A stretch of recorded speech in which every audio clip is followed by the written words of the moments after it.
هو انت عايز تنكد كل يوم ليه على جمهور الزمالك؟ ليه بتزعل جمهور الزمالك ليل ونهار؟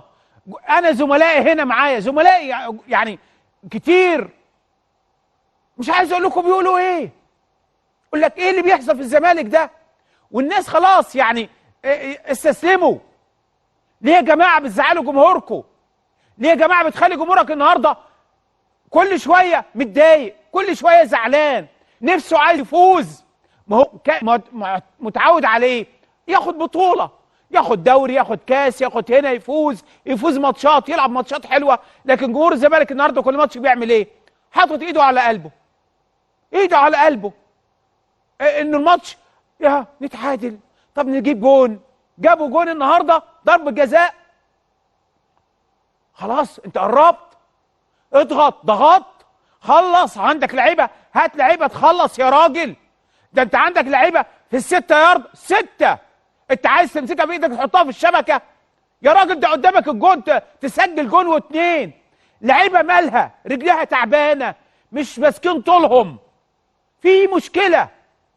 اللياقه البدنيه تعبانه في الزمالك، معظم لاعبي الزمالك النهارده تعبانين، ما بيجروش يا جماعه، ناس واقفه في النص، ده مش قادرين يوصلوا كورتين 3 لبعض.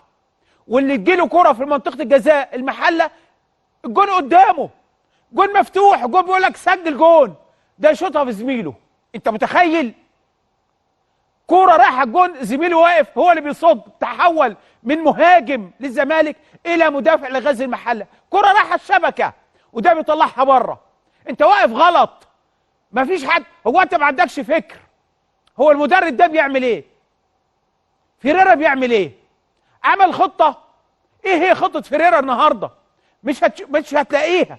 يعني تاني بقول، لا عنده خطه فيها تكتيكيه ولا بدنيه ولا اي شيء. ده فيريرا من الاخر خلص، ما عندوش جديد، انتهى فيريرا. اخر 6 ماتشات بيقولوا كده، الكتاب بتاع فيريرا بيقول لك هو ده اللي نزل بيه النهارده، يوم الاهلي، يوم اسوان، يوم كذا، هو ده فيريرا، انتهى فيريرا، لا جديد عنده خلاص. راجل يا جماعه جاب اخره النهارده، وجاب اخره وظهر تماما لما اسماعيل يوسف وقف عشان يتكلم مع اللعيبه.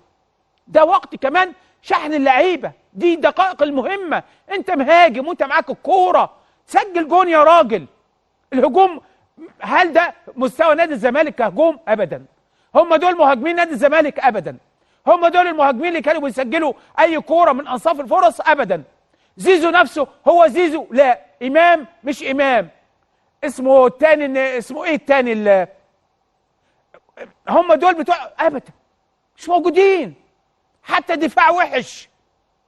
ده عواد في اخر 5-6 دقايق صد الجون الثالث، اللاعب الغزل المحله طلع 1.5 متر فوق، وانت عندك حسام ولا عندك عبد المنعم، مين اللي موجودين دول؟ فين اسامه نبيه؟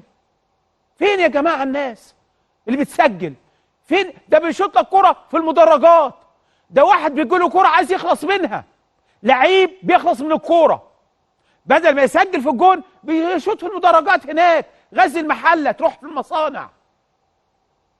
إدارة الزمالك يحتاج وقفة عشان جمهور الزمالك، ده اللي يعنينا أنا شخصيا. جمهور نادي الزمالك زي جمهور الأهلي، زي جمهور المحلة النهاردة، اللي بنبارك لنادي المحلة النهاردة وغازل المحلة وجمهوره.